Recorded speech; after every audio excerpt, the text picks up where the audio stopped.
Okay, it's going.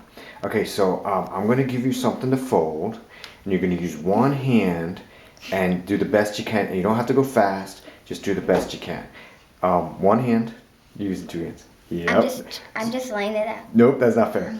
Okay, so one hand, even just to lay it out, it's gonna feel really weird not to use your other hand.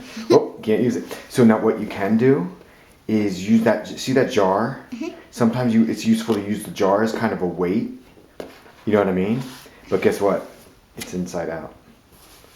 So the first thing you're gonna have to do is figure out how to get it right side out. And then you can use the jar whenever you want. Is it weird? Yes. Yes.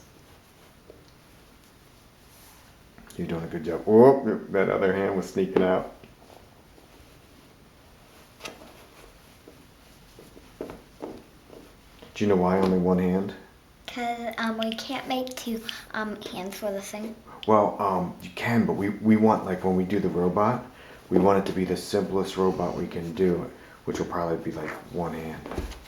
You know what I mean? Yep. Why? But you haven't even used the weight one time. No big deal, huh?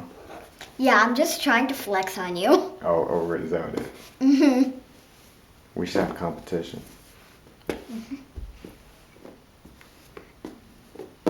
Or we should have like timed competitions.